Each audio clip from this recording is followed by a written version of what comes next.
কেন করছো বলো? আমি তো তোমার দুপুরে খাইয়ে দেখো আমি কিন্তু বেশি হচ্ছে, আমি খেয়েছি, মুড়ি খেয়েছি, মিষ্টুকে জিজ্ঞেস করো।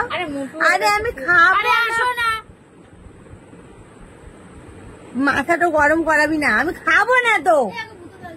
আমি বলেছি পায়ের মধ্যে কি ঢুকছে আমার,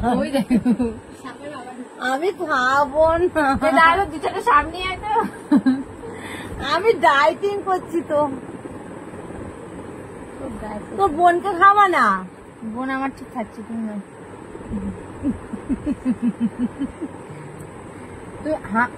हाँ करो बाबू, तुम मुझे मत छोड़ के जाओ। আসো শোনা, বেশি হচ্ছে কিন্তু, আসো।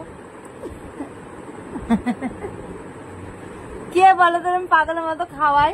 আমি খাওয়াচ্ছি, ডায়েট করে কিছু হবে না, তোমার একটা বংশ পরম্পরা হবে। আরে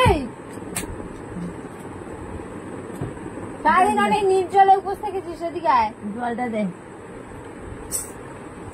চিলি সসটা ঢাল। আমার একটা ফোন এসেছিল বলে আমি আর কি ফোনটা আর একটু বন্ধ রেখেছিলাম। এই যে এরা সব এখন খাওয়া দাওয়া করছে আর আমাকে তো জোর করে খাওয়াচ্ছে, আমি তো খাবোই না। আর হেডফোনটা খুলি,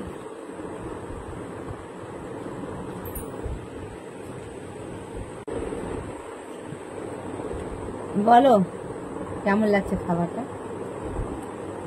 আরে সারাদিন উপোস ছিল আর এখন খেতে বসেছে। আর আমি এই যে এখানে শুয়ে আছি, শুয়ে শুয়ে আমি এখন চিন্তা করছি যে আমার মাথায় পিঠে কেন সাপ করলো।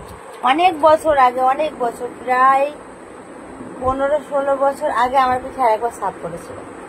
আর এই পড়লো 15-16 বছর, হ্যাঁ ওরকমই হবে, তখন পড়েছিল।